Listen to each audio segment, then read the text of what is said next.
नमस्कार दोस्तों, स्वागत है आप सभी का। दोस्तों आज के वीडियो के माध्यम से हम लोग जियोग्राफी को यहाँ पर कंप्लीट करने वाले हैं। कंप्लीट जियोग्राफी हम लोग 15-20 मिनट के जो भी टाइम लगेगा इसमें हम लोग कवर करेंगे। तो वीडियो में आप लोग लास्ट तक बने रहिएगा और वीडियो को पसंद आए वीडियो को लाइक, सब्सक्राइब और शेयर करना ना भूलें। चलिए स्टार्ट करते हैं। पूरा कंप्लीट जियोग्राफी हो सकता है आपके लिए ऐतिहासिक वीडियो हो जाए, जिसमें 20 से 25 मिनट टाइम में आपका पूरा जियोग्राफी हम कवर करने वाले हैं। चलिए देर नहीं लगाते हुए फटाफट स्टार्ट करते हैं। दूसरे यहाँ पर पहला क्वेश्चन आया है आपके सामने कि सबसे बड़ा महाद्वीप कौन सा है इंडिया का, पूरे वर्ल्ड में सबसे बड़ा महाद्वीप कौन सा है। तो यहाँ पर आपका राइट आंसर होना चाहिए एशिया। कौन सा? एशिया महाद्वीप जो है ये सबसे बड़ा महाद्वीप है। इसके बाद दोस्तों हम लोग बात करें, जस्ट मिनट, यस। चलिए उसके बाद बात करें कि सबसे छोटा महाद्वीप की बात करें। सबसे छोटा महाद्वीप कौन सा है? ऑस्ट्रेलिया महाद्वीप है। सबसे बड़ा महाद्वीप एशिया, सबसे छोटा महाद्वीप ऑस्ट्रेलिया है। वर्तमान में भारत में कितने राज्य हैं? 28 राज्य हैं और 8 केंद्र शासित प्रदेश हैं। पहले कितने थे? 29 राज्य थे, लेकिन अभी 28 राज्य हो चुके हैं। यहाँ पर 31 अक्टूबर देखिए, 31 अक्टूबर 2019 को जो है जम्मू कश्मीर को दो अलग अलग यूटी में डिवाइड कर दिया गया। दो अलग अलग केंद्र शासित प्रदेशों में डिवाइड किया गया, जिसमें से एक जम्मू कश्मीर और एक को लद्दाख बनाया गया। अगला 26 जनवरी 2020 को दादर नगर हवेली और दमन द्वीप को एक में मिला दिया गया। 26 जनवरी डेट याद रखेंगे आप, 26 जनवरी 2020 को दादर नगर हवेली और दमन द्वीप को एक में मिला दिया गया। अगला पॉइंट है एरिया ऑफ इंडिया। इंडिया की एरिया कितनी है? क्षेत्रफल कितना है इंडिया का? तो 32,87,263 वर्ग किलोमीटर इंडिया का एरिया क्षेत्रफल है, जो विश्व में कितना है? 2.4% अपना एरिया रखता है। विश्व का एरिया का 2.4% जो है वो इंडिया का एरिया है। और जो कि स्थान की बात करें क्षेत्रफल के अनुसार, तो इंडिया का 7वां स्थान आता है। क्षेत्रफल के अनुसार देश कौन कौन से हैं? यहाँ पर आपके सामने टिक लिखा हुआ है, रुक चीन अब आया भारत। रुक चीन अब आया भारत। रूस से रूस, कनाडा, चीन, अमेरिका, ब्राज़ील, ऑस्ट्रेलिया और फिर भारत। तो ये 7वां स्थान इंडिया का अपने आ रहा है। अगला क्वेश्चन, भारत जो है वो किस गोलार्ध में स्थित है? ये क्वेश्चन आपसे आ सकता है, किस गोलार्ध में स्थित है? तो उत्तर पूर्वी गोलार्ध में स्थित है भारत। भारत उत्तर पूर्वी गोलार्ध में स्थित है, ये आपको याद होगा। और अपना इंडिया कहाँ है? तो यहाँ अपना इंडिया पड़ता है। अपना इंडिया कहाँ पड़ता है? यहाँ पड़ता है। तो आप ये देख सकते हैं भूमध्य रेखा गई हुई है। भूमध्य रेखा से थोड़ा ऊपर ये उत्तर हो गया, ये पूरब हो गया, यानी कि उत्तरी पूर्वी गोलार्ध में अपना इंडिया जो है वो स्थित है। अगला है भारत का सबसे उत्तरी राज्य कौन सा? भारत का सबसे उत्तरी राज्य अगर आपसे पूछा जाए तो आप हिमाचल प्रदेश हमेशा लगा के चलेंगे। हिमाचल प्रदेश आप लगा के चलेंगे भारत का सबसे उत्तरी राज्य में। देखिए ये भारत है, यहाँ पर क्या है? हिमाचल प्रदेश है। यहाँ पर हिमाचल प्रदेश है और यहाँ से ये लद्दाख स्टार्ट हो जाता है। लद्दाख, यहाँ जम्मू कश्मीर। तो अगर पूछा जाए कि राज्य की बात अगर करें, यहाँ पर राज्य की अगर बात करें तो आप हिमाचल प्रदेश लगाएंगे। लेकिन अगर वहीं पर यूटी की बात करें, यानी कि राज्य या केंद्र शासित प्रदेश किसी की भी बात करें, उसमें राज्य R/ करके केंद्र शासित प्रदेश अगर दिया हो तो आप क्या लगाएंगे? लद्दाख लगाएंगे। लेकिन अगर ओनली राज्य दिया है तो आप हिमाचल प्रदेश लगाएंगे, या फिर ओनली केंद्र शासित प्रदेश दिया हुआ है तो केंद्र शासित प्रदेश के लिए आप लद्दाख लगाएंगे। सबसे दक्षिणी राज्य कौन सा है? तो सबसे दक्षिणी राज्य जो है इंडिया का, देखिए ये मैप है इंडिया का, मान लीजिए इस मैप में ऊपर क्या है? ऊपर लद्दाख है। हिमाचल प्रदेश क्या हो गया? सबसे उत्तरी राज्य हो गया। सबसे दक्षिणी राज्य की बात करें तो यहाँ पर तमिलनाडु, यहाँ पर है तमिलनाडु। ये तमिलनाडु जो है सबसे दक्षिणी राज्य हो गया। सबसे पूर्वी राज्य की बात करें तो यहाँ पर पूर्वी राज्य क्या है? अरुणाचल प्रदेश है। और यहाँ पर क्या है? गुजरात है सबसे पश्चिमी राज्य। अगला है भारत का अक्षांशीय विस्तार कितना है? भारत का अक्षांशीय विस्तार जो है वो 8 डिग्री 4 मिनट से 37 डिग्री 6 मिनट। अक्षांशीय विस्तार क्या होता है? देखिए ये हो गया हमारा इंडिया, 1 मिनट, ये हो गया आपका वर्ल्ड मैप। ये हो गया आपका वर्ल्ड मैप।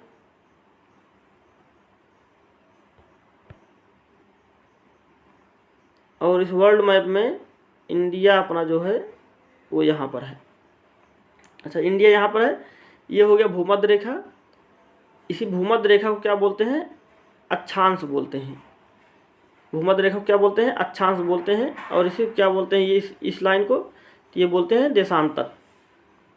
तो ये हो गया अक्षांश जो लैटरल है, और जो खड़ा है ये क्या हो गया? देशांतर हो गया। तो यहाँ से ऊपर की तरफ जाएंगे, जब यहाँ से आप ऊपर की तरफ जाएंगे तो इंडिया जो है वो 8 डिग्री ऊपर से है। 8 डिग्री 4 मिनट ऊपर से इंडिया है। और ऊपर जो ये स्थान है, यहाँ वाला स्थान, ये ऊपर लद्दाख वाला स्थान है, ये 37 डिग्री 6 मिनट पर ख़त्म होता है। तो इसलिए कहते हैं कि अक्षांशीय विस्तार कहाँ से कहाँ तक है? तो 8 डिग्री 4 मिनट से लेकर 37 डिग्री 6 मिनट तक भारत का अक्षांशीय विस्तार है। लेकिन ये अक्षांशीय विस्तार ओनली ये मेन इंडिया का है। मेन इंडिया का 8 डिग्री 4 मिनट से 37 डिग्री 6 मिनट है। लेकिन अगर ओवरऑल पूछा जाए तो 6 डिग्री 4 मिनट का होता है। 6 डिग्री 4 मिनट का होता है इंडिया का अक्षांश जो स्टार्ट होता है। क्योंकि जो जो अंडमान निकोबार है, अंडमान निकोबार द्वीप समूह का जो इंदिरा पॉइंट है वो जो है 6 डिग्री 4 मिनट से स्टार्ट होता है। जो सबसे दक्षिणी बिंदु है इंडिया का वो इंदिरा पॉइंट है। और इंदिरा पॉइंट जो है वो 6 डिग्री 4 मिनट से स्टार्ट होता है। तो इसको भी आप याद रख के चलेंगे। अगला, भारत का देशांतरीय विस्तार कितना है? भारत का देशांतरीय विस्तार 68 डिग्री 4 मिनट 68 डिग्री 7 मिनट है। 68 डिग्री 7 मिनट से 97 डिग्री 25 मिनट होता है। देशांतरीय विस्तार कितना होता है? तो 68 डिग्री, हमने आपको बताया कि ये हो गया देशांतर, ये हो गया देशांतर, ये हो गया भूमध्य रेखा यानी कि अक्षांश। तो भारत अपना यहाँ पर स्थित है। ये हो गया 8 डिग्री और ये हो गया 37 डिग्री। ये अक्षांशीय विस्तार हो गया यहाँ से लेकर यहाँ तक। और ये जो हो गया ये वाला, ये हो गया देशांतरी विस्तार। तो देशांतरी विस्तार जो है यहाँ पर गौरमाता है गुजरात में। तो गौरमाता यानी कि 68 डिग्री 4 मिनट से लेकर 6 मिनट 7 मिनट लेकर 57 डिग्री 25 मिनट, यानी कि यहाँ अरुणाचल प्रदेश, अरुणाचल प्रदेश में किबुथु एक स्थान है। उस किबुथु स्थान पर 57 डिग्री 25 मिनट पर इंडिया का देशांतरी विस्तार फिनिश होता है। तो इतना पॉइंट आप याद रख के चलेंगे। भारत का सुदूरस्थ बिंदु, तो अब आपको बताया हमने सबसे सुदूरस्थ बिंदु क्या है? इंदिरा पॉइंट या पिग्मेलियन पॉइंट, यानी कि जो दक्षिणतम स्थान है इंडिया का। भारत के पड़ोसी देश कौन कौन से हैं?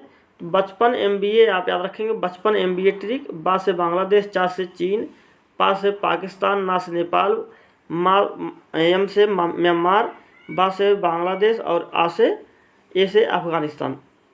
सबसे ज़्यादा जो सीमा बनाने वाला देश है कौन सा है? वो बांग्लादेश है। 4096 किमी इंडिया से सीमा बनाता है। सबसे कम अगर बात करें तो अफगानिस्तान है जो 106 किलोमीटर सीमा बनाता है। अगला पॉइंट है, सर्वाधिक राज्यों के साथ सीमा बनाने वाला राज्य कौन सा है?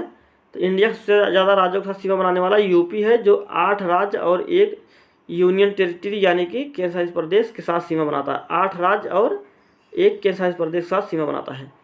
5 स्थलबद्ध राज्य हैं इंडिया में। वो कौन कौन से राज्य हैं? स्थलबद्ध राज्य किसे कहते हैं? तो वह राज्य जो चारों तरफ जो है वो स्थल से घिरा हो, जो चारों तरफ स्थल से घिरा हो वो स्थलबद्ध राज्य है।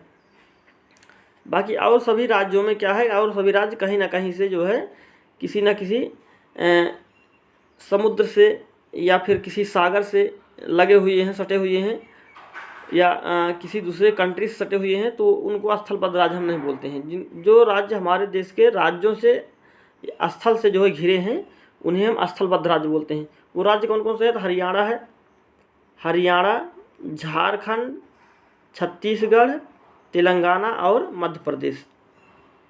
ये 5 राज्य जो हैं ये स्थलबद्ध राज्य हैं इंडिया के।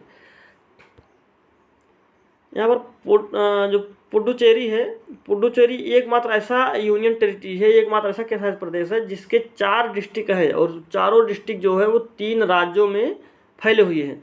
4 डिस्ट्रिक्ट है, चारों डिस्ट्रिक्ट जो है वो 3 राज्यों में है। पांडुचेरी में देखो यनम एक राज्य है जो आंध्र प्रदेश में स्थित है, माहे एक राज्य है जो केरल में स्थित है, कराईकल एक राज्य है जो तमिलनाडु में स्थित है, और पांडुचेरी एक राज्य जो तमिलनाडु में स्थित है। यानी कि पांडुचेरी और कराईकल जो है ये दोनों डिस्ट्रिक्ट जो हैं वो तमिलनाडु राज्य में स्थित हैं। यनम आंध्र प्रदेश में स्थित है और माहे जो है वो केरला में स्थित है। तो इतना याद रखेंगे कि जो पांडुचेरी है ये एक केंद्र शासित प्रदेश है जो 3 राज्यों में फैला हुआ है। इसका कोई अपना जो है वो नहीं है, इसके 4 अलग अलग डिस्ट्रिक्ट हैं। अगला क्वेश्चन, भारत के 9 राज्य व 4 केंद्र शासित प्रदेश है, 4 यूटी हैं जो तटीय सीमा बनाते हैं। वो कौन कौन से राज्य हैं, इसको हम लोग यहाँ पर मैप के माध्यम से समझेंगे तो ज़्यादा आसानी से समझ में आएगा। ये हमारा हो गया इंडिया, ये हो गया हमारा इंडिया। इंडिया में आप देखेंगे यहाँ पर क्या है, यहाँ पर आ जाएगा आपका गुजरात। क्या आ जाएगा, गुजरात आ जाएगा। उसके बाद यहाँ पर आप देखेंगे तो यहाँ पर आ जाएगा महाराष्ट्र। महाराष्ट्र के नीचे आप देखेंगे तो यहाँ पर आ जाएगा गोवा। महाराष्ट्र के नीचे क्या आ जाएगा, गोवा आ जाएगा। गोवा के नीचे आप देखेंगे तो केरला यहाँ पर आ जाएगा। केरला के नीचे आप देखेंगे तो कर्नाटका यहाँ आ जाएगा। कर्नाटका यहाँ बगल में देखेंगे तमिलनाडु। तमिलनाडु के बगल में ऊपर देखेंगे तो आंध्र प्रदेश यहाँ आएगा। आंध्र प्रदेश के ऊपर देखेंगे तो यहाँ पर उड़ीसा आएगा। उड़ीसा के बगल में यहाँ पर जो कोने पर क्या आ जाएगा, वेस्ट बंगाल आ जाएगा, पश्चिम बंगाल आ जाएगा। तो ये समुद्री सीमा बनाने वाले राज्य हैं, क्योंकि समुद्र यहाँ से स्टार्ट होता है अरब सागर, और ये स्टार्ट होता है यहाँ पर बे ऑफ बंगाल है, बंगाल की खाड़ी स्टार्ट होती है। ये हो गया अरब सागर और ये हो गया बंगाल की खाड़ी। तो ये अरब सागर से सटे 5 राज्य हैं और बंगाल खाड़ी से सटे 4 राज्य हैं। अरब सागर से कौन कौन से राज्य सटे हुए हैं, तो गुजरात, महाराष्ट्र, गोवा, कर्नाटका और केरला। ये 5 राज्य हो गए। कौन कौन से, गुजरात, महाराष्ट्र, गोवा, कर्नाटका, केरला। ये 5 राज्य हो गए जो अरब सागर से सटे हुए हैं, और 4 राज्य हो गए जो बे ऑफ बंगाल यानी बंगाल की खाड़ी से सटे हुए हैं। कौन कौन से हैं वो 4 राज्य, तो यहाँ पर आप सबसे पहले देखेंगे तमिलनाडु, उसके ऊपर आंध्र प्रदेश, फिर उड़ीसा और फिर वेस्ट बंगाल, यहाँ पश्चिम बंगाल। तो ये 4 राज्य यहाँ हो गए। तो टोटल मिला के 9 राज्य हैं जो समुद्री सीमा बनाते हैं। अब अगर बात करें हम लोग यूटी की, यूनियन टेरिटरी की, तो यूनियन टेरिटरी भी जो है इंडिया में 4 यूनियन टेरिटरी ऐसे हैं जो समुद्री सीमा बनाते हैं। 4 यूनियन टेरिटरी ऐसे हैं जो समुद्री सीमा बनाते हैं। वो कौन कौन से हैं,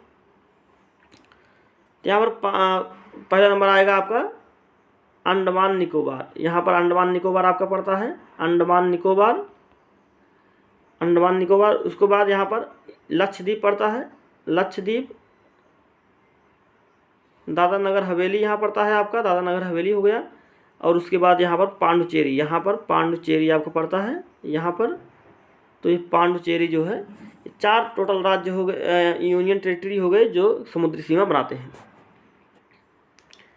आगे बात करें सर्वाधिक समुद्री सीमा बनाने वाला राज्य कौन सा है, तो गुजरात हो गया। आपको मैप याद होगा, इस कोने पर गुजरात है यहाँ पर।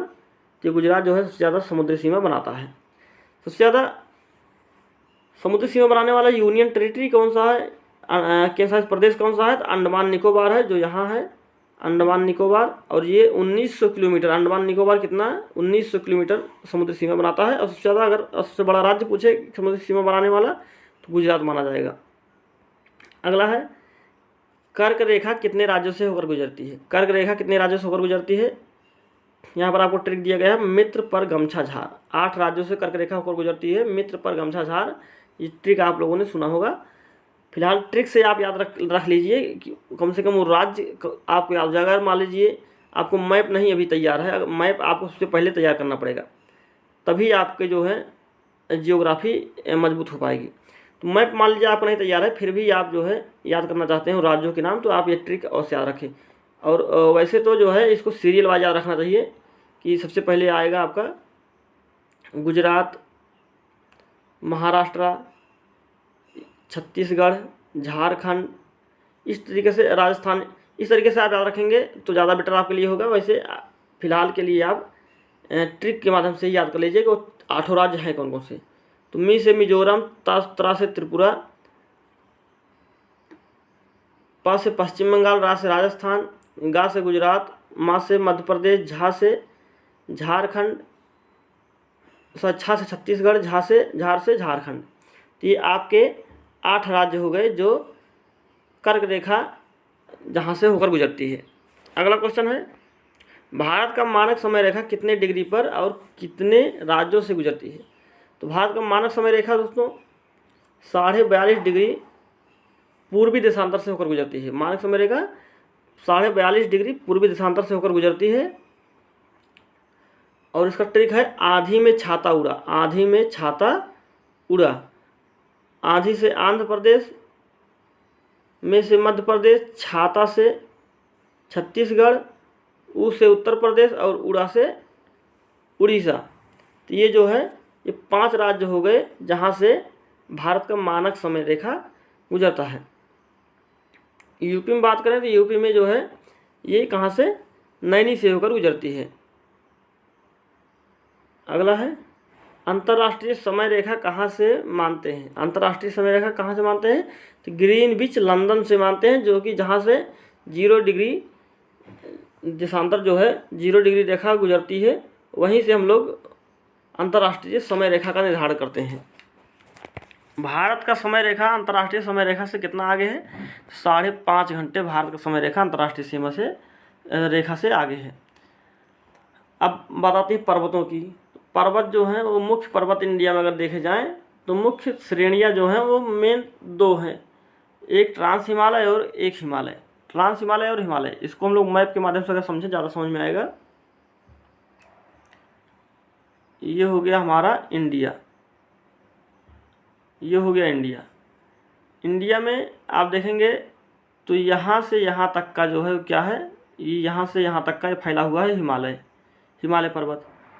और यहीं पर ही इसके नीचे अगर देखेंगे आप तो ट्रांस हिमालय फैला हुआ है। इसके ऊपर ट्रांस हिमालय यहाँ पर फैला हुआ है, ट्रांस हिमालय।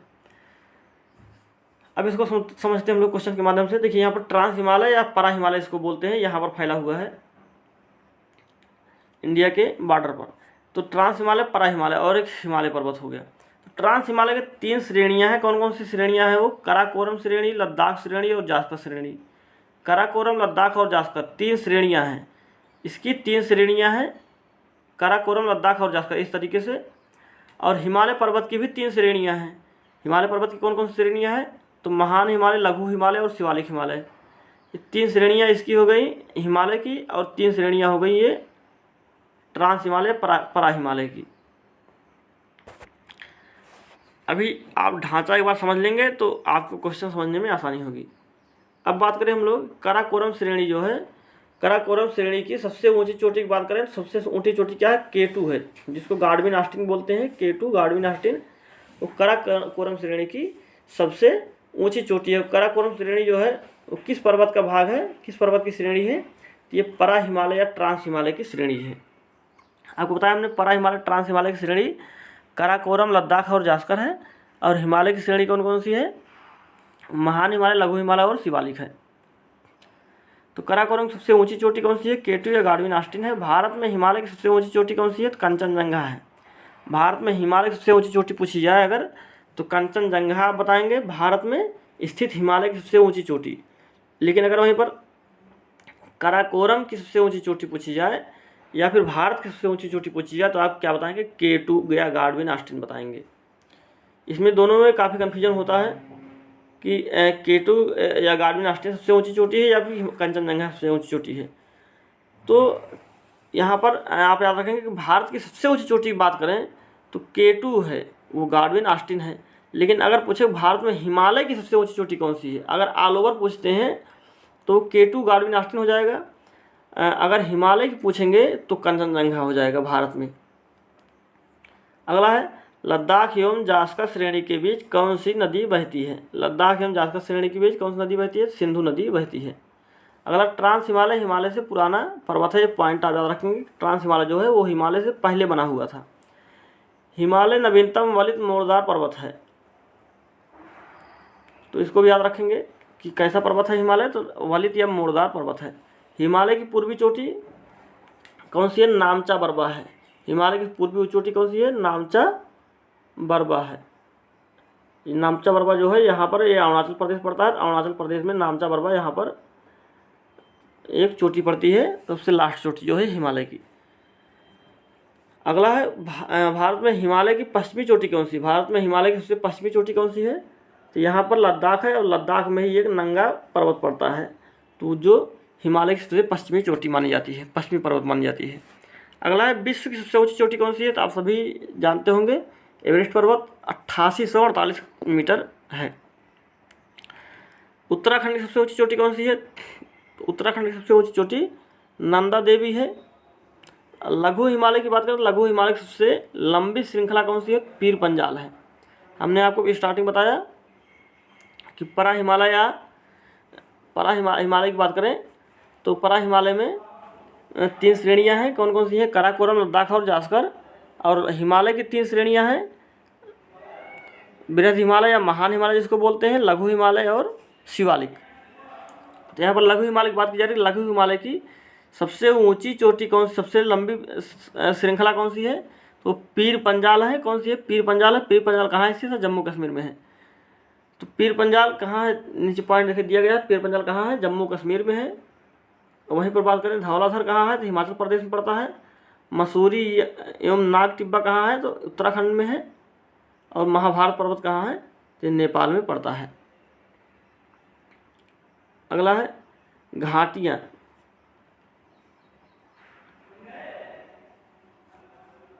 घाटी, कुल्लू घाटी कहाँ स्थित है? हिमाचल प्रदेश में स्थित है। कांगड़ा घाटी हिमाचल प्रदेश में, स्पीति घाटी हिमाचल प्रदेश में। और शांत घाटी काफ़ी इंपॉर्टेंट है। शांत घाटी कहाँ है? केरला में स्थित है, जिसको साइलेंट वैली बोलते हैं। क्या बोलते हैं? Silent valley. हिमालय की सबसे नई पर्वत श्रृंखला कौन सी है? शिवालिक सबसे नई पर्वत श्रृंखला हिमालय की। आपको बताया हमने 3 पर्वत श्रृंखलाएं हैं। कौन कौन सी हैं? महान हिमालय या बृहद हिमालय इसको बोलते हैं, दूसरा लघु हिमालय, तीसरा शिवालिक। और जो शिवालिक है सबसे लास्ट में बना हुआ है। कुछ पर्वतों की बात कर लेते हैं कि जो अलग अलग राज्यों में स्थित हैं। तो नागा पहाड़ी कहाँ स्थित है? नागा पहाड़ी नागालैंड में स्थित है। लैयाटोल पहाड़ी की बात करें तो लैयाटोल पहाड़ी मणिपुर में स्थित है। वहीं पर मिजो पहाड़ी की बात करें तो मिजो पहाड़ी मिजोरम में स्थित है। पटकोई पहाड़ी अरुणाचल प्रदेश में स्थित है। जैसे मिजो से मिजोरम मिल रहा है, नागा से नागालैंड मिल रहा है। आपको याद करना है लैयाटोल कहाँ है? मणिपुर में है। और पटकोई कहाँ है? तो अरुणाचल प्रदेश में है।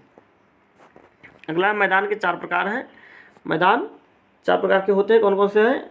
इसका ट्रिक है भात खाबो। भात खाबो, भात से भावर, ता से तराई, खा से खादर और बा से बांगर। तो भा से भावर, तराई, खादर और बांगर।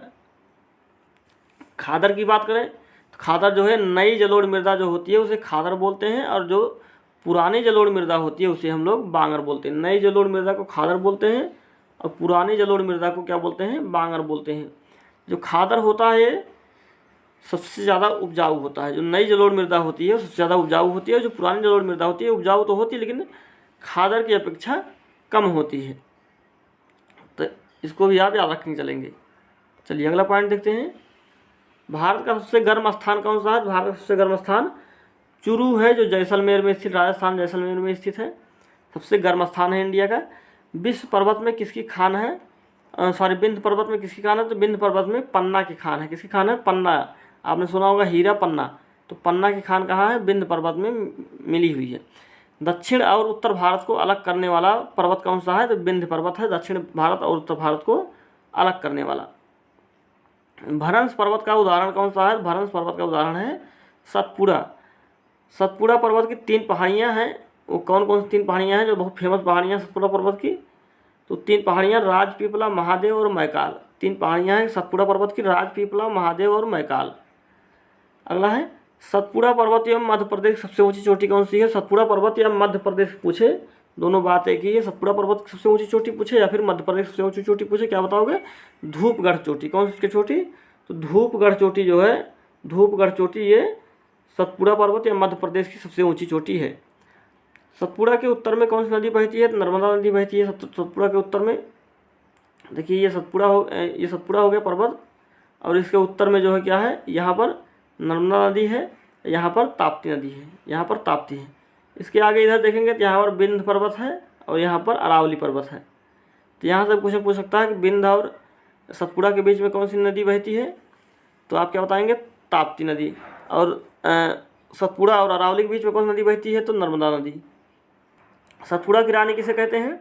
सतपुड़ा की रानी पंचमढ़ी को कहते हैं, जिसको हिल स्टेशन भी बोलते हैं। पंचमढ़ी को क्या बोलते हैं? हिल स्टेशन या सतपुड़ा की रानी। अगला है पश्चिमी घाट या सह्याद्री की या दक्षिण भारत की सबसे ऊंची चोटी कौन सी है? पश्चिमी घाट पूछे या फिर सह्याद्री की पूछे या फिर ये इंडिया हो गया, ये पश्चिमी घाट हो गया हमारा। तो ये पश्चिमी घाट की या फिर दक्षिण भारत की पूछे या फिर सह्याद्री इसी को पश्चिमी घाट को बोलते हैं। ये पश्चिमी घाट हो गया, पूर्वी घाट हो गया, ये पश्चिमी घाट हो गया। तो पश्चिमी घाट की सबसे ऊंची चोटी या फिर दक्षिण भारत की पूरे सबसे ऊंची चोटी कौन सी है? तो अनायमुडी है। कौन सी है? अनायमुडी या फिर अन्नामलाई भी इसको बोलते हैं। अनायमुडी या फिर अन्नामलाई चोटी बोलते हैं। अगला है भारत की सबसे दक्षिणी पहाड़ी कौन सी है? तो सबसे दक्षिणी पहाड़ी देखिए यहाँ पर तमिलनाडु में कार्डेमम पहाड़ी है। कौन सी पहाड़ी है? कार्डेमम पहाड़ी है। अगला है पूर्वी घाट सबसे ऊंची चोटी कौन सी है? पूर्वी घाट आपको बताया हमने कि ये पूर्वी घाट है और यहाँ पर जो है क्या है? महेंद्रगिरी पर्वत सबसे ऊंची चोटी है पूर्वी घाट की। अगला है पश्चिमी घाट एवं पूर्वी घाट को, पश्चिमी घाट और पूर्वी घाट को मिलाने वाला, पश्चिमी घाट एवं पूर्वी घाट को मिलाने वाला पहाड़ी कौन सी है? यानी कि पश्चिमी घाट और पूर्वी घाट जहाँ मिलते हैं वहाँ पर एक पहाड़ी पाई जाती है। ये पश्चिमी घाट हो, ये पूर्वी घाट हो गया ये वाला, और ये हो गया पश्चिमी घाट। तो यहाँ पर बीच में एक पहाड़ी है, उसका क्या नाम है? नीलगिरी पहाड़ी। नीलगिरी पहाड़ी जो कि तमिलनाडु में स्थित है, जहाँ पर जैव विविधता, पूरे भारत में जैव विविधता सबसे ज़्यादा कहाँ पाई जाती है? नीलगिरी पहाड़ी पर सबसे ज़्यादा सर्वाधिक जैव विविधता पाई जाती है नीलगिरी पहाड़ी पर। आप इस बात को याद रखेंगे। अगला है नीलगिरी पहाड़ी की सबसे ऊंची चोटी कौन सी है? डोडा बेटा है। डोडा बेटा आप याद रखेंगे, नीलगिरी पहाड़ी की सबसे ऊंची चोटी है। अगला है राज्य और तट के नाम। तो केरला राज्य के तट का क्या नाम है? मालाबार तट, यानी जो केरला राज्य में तट है उसे मालाबार तट कहते हैं। अगला है तमिलनाडु के तट को क्या कहते हैं? कोरोमंडल तट कहते हैं। आंध्र प्रदेश तट को उत्तरी सरकार तट कहते हैं। उड़ीसा के तट को उत्कल तट कहते हैं और वेस्ट बंगाल के तट को बैगा या दीघा तट कहते हैं। उसके बाद महाराष्ट्र और गोवा के तट को कोंकण तट कहते हैं। कर्नाटका के तट को कन्नार या कनार तट कहते हैं। इस बात को याद रखेंगे। केरला मालाबार, तमिलनाडु कोरोमंडल, आंध्र प्रदेश उत्तरी सरकार, उड़ीसा उत्कल, वेस्ट बंगाल बैगा या दीघा, महाराष्ट्र या गोवा का कोंकण और कर्नाटका का कनार या कन्नारा। अगला है दुनिया का प्रवाल भित्ति से बना सबसे बड़ा द्वीप कौन सा है? दुनिया का प्रवाल भित्ति से बना सबसे बड़ा द्वीप कौन सा है? तो ग्रेट बैरियर रीफ है, जो दुनिया का प्रवाल भित्ति से बना हुआ सबसे बड़ा द्वीप है। अगला पॉइंट 10 डिग्री चैनल किन किन द्वीपों को अलग करता है? तो अंडमान और निकोबार दोनों द्वीपों को अलग करता है कौन सा? 10 डिग्री चैनल। अंडमान निकोबार की सबसे ऊंची चोटी कौन सी है? सैंडल पीक जो है वो अंडमान निकोबार की सबसे ऊंची चोटी है। 8 डिग्री चैनल किन के बीच में है?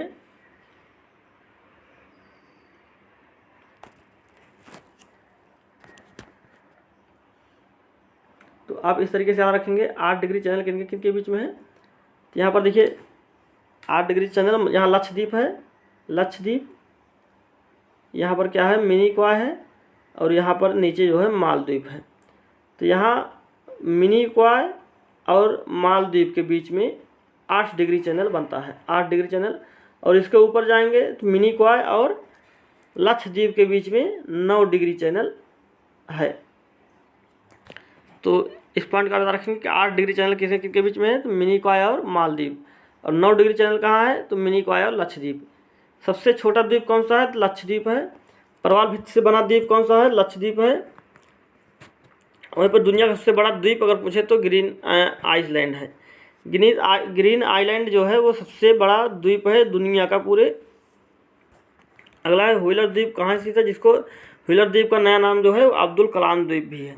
तो इसको याद रखेंगे कि आप हो सकता है व्हीलर द्वीप ना पूछे आपसे, अब्दुल कलाम द्वीप पूछे, तो कन्फ्यूज नहीं होना है। अब्दुल कलाम द्वीप कहाँ स्थित है? तो उड़ीसा में स्थित है। पम्बन द्वीप की बात करें, पम्बन द्वीप कहाँ है? तो तमिलनाडु में स्थित है पम्बन द्वीप। बात करते हैं हम लोग दर्रों की।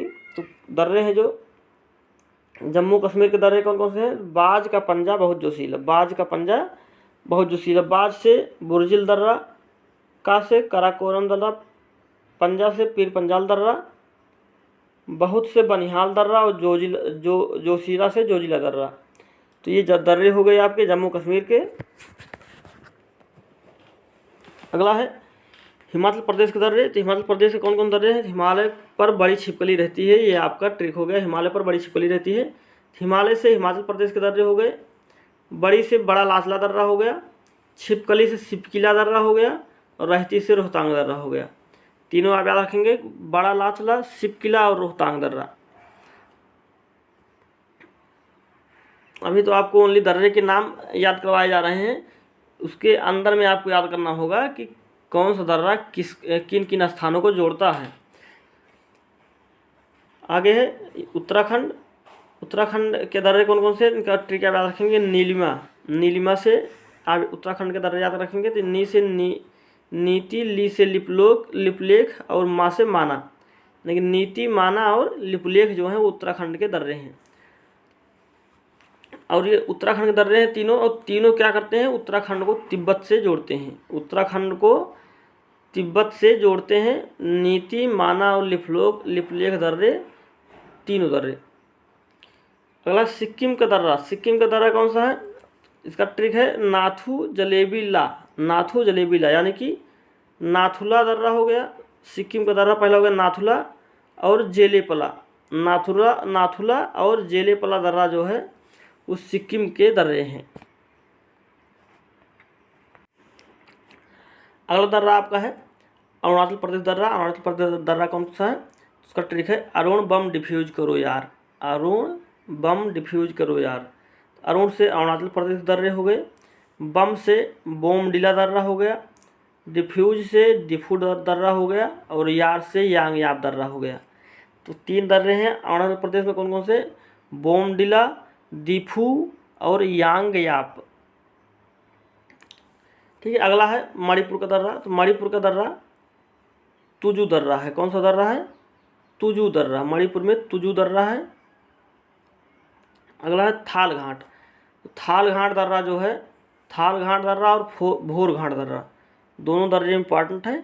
थाल घाट जो है वो मुंबई को नासिक से जोड़ता है, और भोर घाट दर्रा जो है वो मुंबई को पुणे से जोड़ता है। आप याद रखेंगे, मुंबई से पुणे को और मुंबई से नासिक को। थाल घाट नासिक को और भोर घाट पुणे, आप इतना याद रखेंगे। बाकी दोनों दर्रे मुंबई में है, मुंबई को जोड़ते हैं किससे?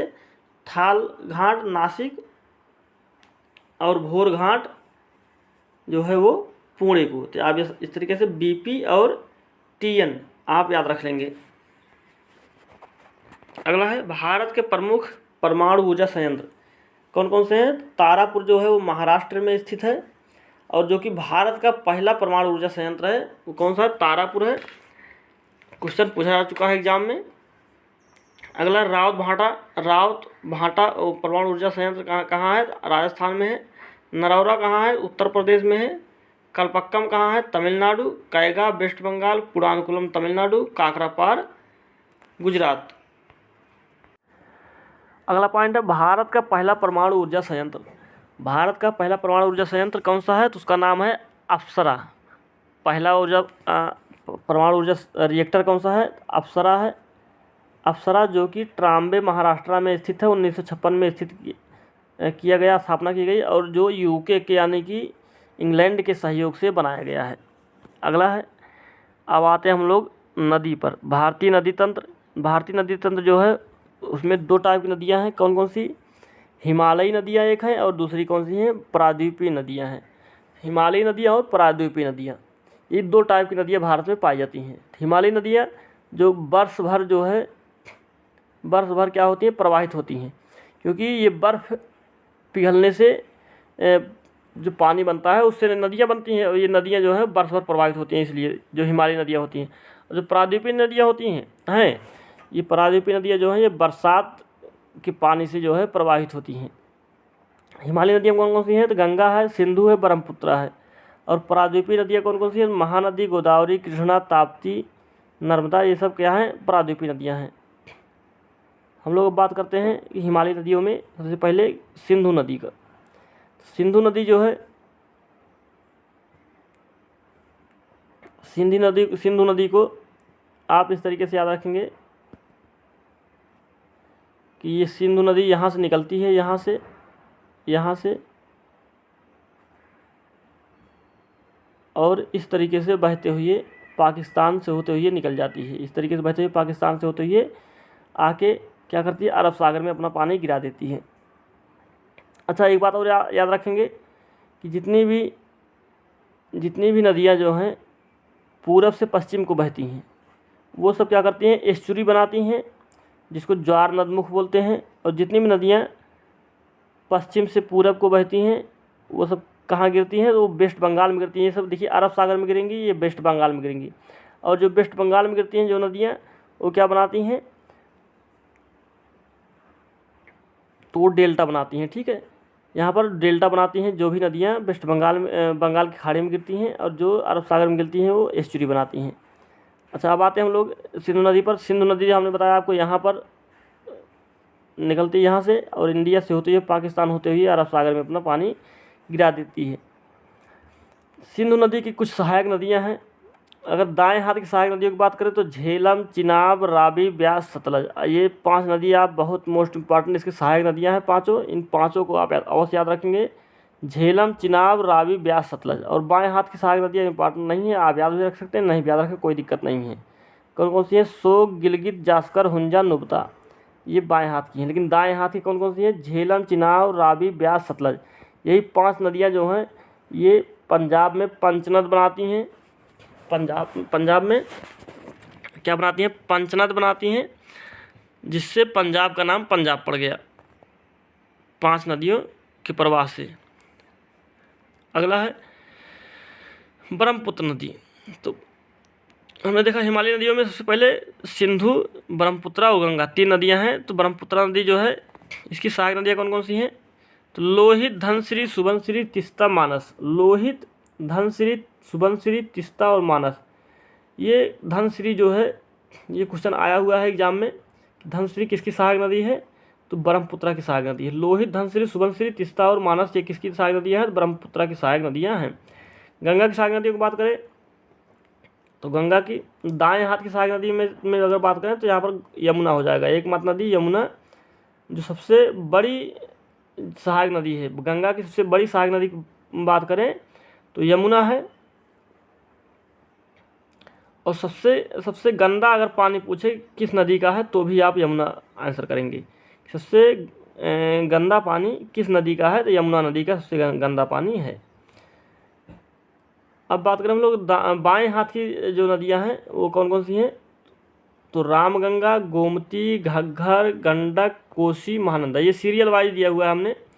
देखिए ये नदी बह रही है, मान लीजिए गंगा, तो यहाँ पर क्या है, रामगंगा है, उसके बाद मिलती है यहाँ पर गोमती मिलती है, यहाँ घग्गर मिलती है, या सरयू जिसको बोलते हैं, जो जिसके किनारे अयोध्या बसा हुआ है। उसके बाद गंडक यहाँ मिलती है, फिर उसके बाद बिहार में कोसी मिलती है, और फिर महानंदा मिलती है। अब यहाँ से क्वेश्चन बनता है कि सबसे लास्ट जो सबसे अंतिम सहायक नदी कौन सी है, तो महानंदा सबसे अंतिम सहायक नदी है। देखिए हम महानंदा और महानदी में कन्फ्यूज नहीं होना, महानंदा दूसरी नदी है और महानदी दूसरी नदी है। तो यहाँ पर महानंदा सबसे आखिरी सहायक नदी है गंगा की।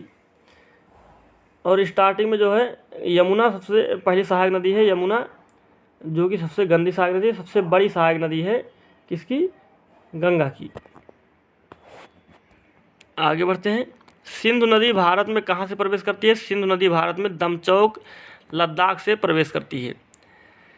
सिंधु जल समझौता 1960 विश्व बैंक द्वारा कराया गया, 1960 में विश्व बैंक द्वारा कराया गया। अब बात करें हम लोग सिंधु जल समझौता है। सिंधु जल समझौता में क्या बात कही गई, सिंधु जल समझौता में विश्व बैंक ने जिसको करवाया था 1960 में, उसमें कहा गया कि भारत है ये सिंधु, झेलम और चिनाब का 20% पानी यूज करेगा भारत, और इसका 80% पानी कौन यूज करेगा, पाकिस्तान यूज करेगा। ये पाकिस्तान का अधिकार होगा कि वो 80% पानी सिंधु, झेलम और चिनाब नदी का यूज करे। और 20% अधिकार है भारत का उस पर। आगे फिर उसी में कहा गया कि रावी, ब्यास और सतलज, इन तीनों नदियों का पानी जो है 80% पानी भारत यूज करे और 20% पानी कौन यूज करे, पाकिस्तान यूज करे। आगे है नदी और उनके पुराने नाम दिए गए हैं। झेलम का पुराना नाम क्या है, बितिस्ता है। रावी का पुराना नाम परोसणी है। चिनाब का पुराना नाम अस्कनी है। इंपॉर्टेंट क्वेश्चन है ये, अस्कनी है। और ब्यास का पुराना नाम बिपाशा है। सतलज का पुराना नाम सतद्री है। आगे इंडिया और पाकिस्तान की सीमा कौन सी नदी बनाती है, इंडिया और पाकिस्तान की सीमा झेलम नदी बनाती है। किस नदी का जलग्रहण क्षेत्र सबसे अधिक है, यानी कैचमेंट एरिया सबसे बड़ा है, गंगा नदी का कैचमेंट एरिया सबसे बड़ा है। गंगा नदी का जल खराब ना होने का कारण क्या है, बैक्टीरियोफेज है गंगा नदी का जल खराब ना होने के कारण। कुंभ जो है, कुंभ मेला जो है वो 4 स्थलों पर लगता है, 4 जगहों पर लगता है। वो 4 स्थल कौन कौन से हैं, हरिद्वार, प्रयागराज, उज्जैन और नासिक। हरिद्वार की बात करें तो हरिद्वार में गंगा नदी पर कुंभ मेला लगता है। प्रयागराज में गंगा यमुना सरस्वती पर लगता है, क्योंकि सरस्वती इस टाइम पर ख़त्म होने के कगार पर आ गई है। उसके बाद उज्जैन जो है, उज्जैन में क्षिप्रा नदी पर है। नासिक में गोदावरी नदी पर लगता है। गंगा यूपी में किस जिले से प्रवेश करती है, तो बिजनौर जिले से प्रवेश करती है। गंगा की सबसे बड़ी सहायक नदी कौन सी है, तो यमुना है। गंगा की सहायक नदियाँ कौन कौन सी हैं, यमुना की सहायक नदियाँ कौन कौन सी हैं, तो चंबल, सिंध, बेतवा, केन। चंबल, सिंध, बेतवा, केन 4 नदियाँ ये यमुना की सहायक नदियाँ हैं। और यमुना किसकी सहायक नदी है, तो गंगा की सहायक नदी है। अगला है बिहार का शोक किसे कहते हैं, कोसी नदी को बिहार का शोक कहते हैं। गंगा की अंतिम सहायक नदी कौन सी है, तो महानंदा है। गंगा से निकलने वाली एकमात्र नदी कौन सी है, हुगली है। गंगा और ब्रह्मपुत्र किस डेल्टा का निर्माण करती हैं, सुंदरबन डेल्टा का निर्माण करती हैं। अब बात करते हैं प्रायद्वीपीय नदियाँ की। प्रायद्वीपीय नदी पूर्व की ओर बहने वाली और पश्चिम की ओर बहने वाली। हमने आपको बताया था उस टाइम पे पूर्व की ओर जो बहती है बंगाल खाड़ी में पानी गिराती है, और ये पश्चिम वाली अरब सागर में पानी गिराती हैं। जो पूर्व बहती हैं वो डेल्टा बनाती हैं, जो पश्चिम बहती हैं वो ज्वार नदमुख यानी कि एस्चुरी बनाती हैं। ये नदियों के नाम दिए गए हैं, आगे हम लोग इनके बारे में पढ़ते हैं। नदियां हैं उनके उद्गम स्थल हैं, इनको आप अच्छे से याद रख लेंगे। सिंधु नदी का उद्गम स्थल क्या है, बोखर चोहिमनद कैलाश मानसरोवर में स्थित है। झेलम नदी का उद्गम स्थल कहाँ, बेरीनाग झील से झेलम नदी निकलती है। चिनाब झील बड़ा लासला दर्रा से निकलती है। रावी रोहतांग दर्रा से। ब्यास कुंड से जो हिमाचल प्रदेश में पड़ता है। सतलज जो है वो राकसताल कैलाश से निकलती है। ब्रह्मपुत्र चेमा युंगडुम हिमनद से निकलती है। गंगा गंगोत्री हिमनद यानी गौमुख उत्तराखंड से। यमुना बंदरपुर चोटी यमुनोत्री उत्तराखंड से निकलती है। दामोदर जो है वो छोटा नागपुर का पठार से निकलती है। स्वर्ण रेखा भी छोटा नागपुर पठार से निकलती है। महानदी जो है सिंधवा पहाड़ी छत्तीसगढ़ से निकलती है। गोदावरी तरम्बकम पहाड़ी महाराष्ट्र से निकलती है। कृष्णा जो है महाबलेश्वर चोटी। कावेरी ब्रह्मगिरी चोटी। लूनी नाग पहाड़ साबरमती अरावली पर्वत। माही नदी बिंद पर्वत। नर्मदा अमरकंटक चोटी मध्य प्रदेश। ताप्ती मुल्ताई पहाड़ी बैतूल मध्य प्रदेश। तो इन सबको आप याद कर लेंगे, क्योंकि ज़्यादा हम लोग डिटेल में जाएंगे तो टाइम लगेगा। क्यों वैसे हम आपको मैप के माध्यम से समझाने वाले थे, बट टाइम ओवर हो जाएगा आपका। केरल की जीवन रेखा किस नदी को कहते हैं, पेरियार नदी को कहते हैं। गोवा की जीवन रेखा किसे कहते हैं, मांडवी नदी को कहते हैं। वहीं पर अगर हम बात करें मध्य प्रदेश की जीवन रेखा तो नर्मदा नदी को कहते हैं। कर्क रेखा को 2 बार काटने वाली नदी कौन सी है, माही नदी है। भारत की खारे पानी की एकमात्र नदी कौन सी है, लूनी नदी है। दक्षिण भारत की गंगा किसे कहते हैं, गोदावरी कहते हैं। और दक्षिण भारत की सबसे बड़ी नदी कौन सी है, तो गोदावरी नदी है। उड़ीसा का शोक किसे कहते हैं, महानदी कहते हैं। वहीं पर बंगाल शोक की बात करें दामोदर नदी कहते हैं।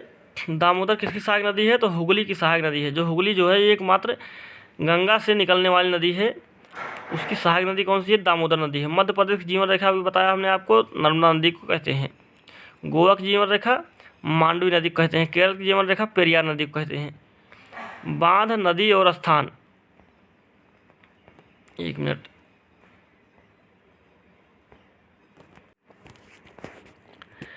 बांध नदी और स्थान।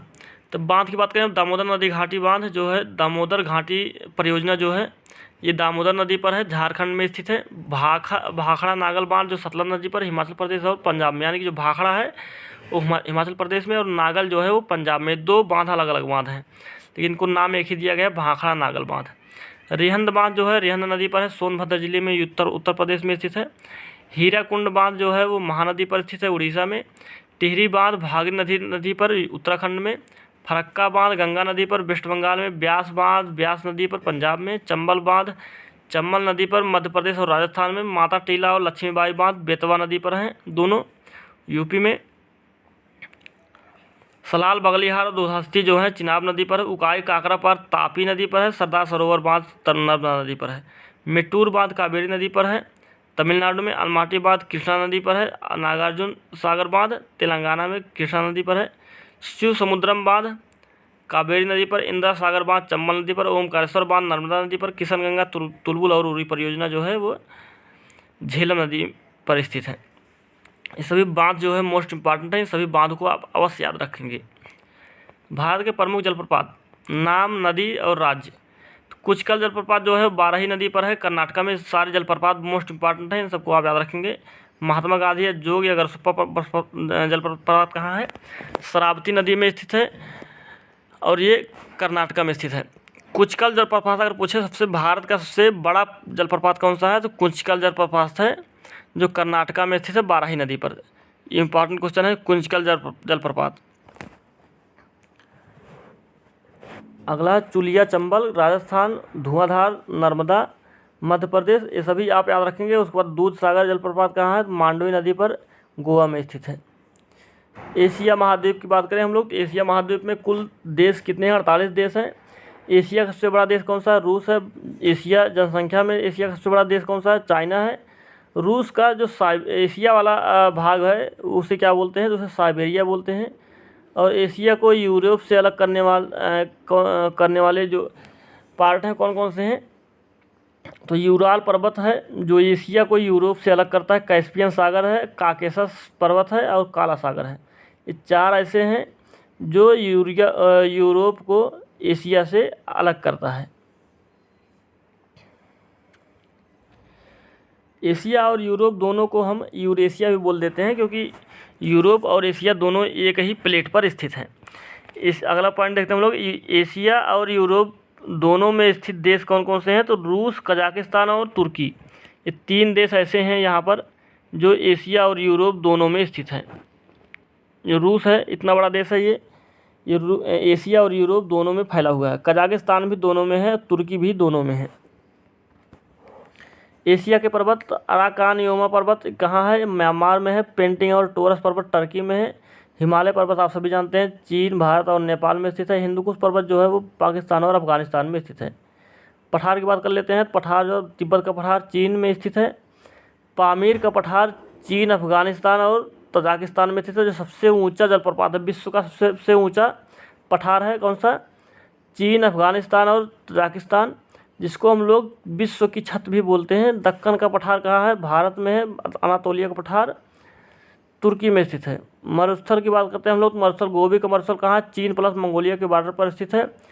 तकला मकान मरुस्थल कहाँ है? चीन में स्थित है। थार का मरुस्थल कहाँ है? थार का मरुस्थल भारत और पाकिस्तान में स्थित है। झील की बात करते हैं तो कैस्पियन सागर झील जो है इस विश्व की सबसे बड़ी झील है। कैस्पियन सागर लगा हुआ लास्ट में, इसको लोग समुद्र समझ लेते हैं, लेकिन समुद्र नहीं, ये झील है। कैस्पियन सागर जो है सबसे बड़ी झील है विश्व की, जो कि खारे पानी की झील है। और ये 5 देशों में स्थित है। बैकाल झील की बात करें तो बैकाल झील जो है ये रूस में स्थित है, विश्व की सबसे गहरी झील है। मिरिस सागर झील जो है इजराइल प्लस जॉर्डन के बॉर्डर पर स्थित है। वान झील विश्व में खारे पानी की सबसे ज़्यादा खारे पानी वाली झील है, जो तुर्की में स्थित है। पैगांग झील भारत प्लस चीन में विभाजित है। नदी जो है यांगत्से नदी, ये चीन में स्थित है। और जो एशिया महाद्वीप की सबसे बड़ी नदी है कौन सी? यांगत्से नदी। इंडिया की कौन सी नदी है? गंगा नदी है। ह्वांगहो नदी कहाँ स्थित है? चीन में स्थित है, जिसको चीन का शोक भी कहते हैं। दजला फरात नदी कहाँ है? तो इराक में है। प्रमुख जलप्रपात की बात करते हैं। प्रमुख जलप्रपात बाब उल मंदेव जलसंधि है। बाब उल मंदेव जलसंधि लाल सागर और अदन की खाड़ी को जोड़ता है। हारमुज जलसंधि जो है अब फारस की खाड़ी और ओमान की खाड़ी को जोड़ता है। मलक्का जल संधि जो है वो हिंद महासागर प्लस प्रशांत महासागर को जोड़ता है। विश्व का सबसे बड़ा सागर कौन सा है? दक्षिण चीन सागर है। विश्व की सबसे बड़ी खाड़ी कौन सी है? बंगाल की खाड़ी है। सुएज नहर कहाँ स्थित है? इजिप्ट में स्थित है, जो मिस्र के अधीन है, जो कि लाल सागर और भूमध्य सागर को जोड़ती है। तो ये मुझे लगता है कि आपके लिए काफ़ी हो गया इतना।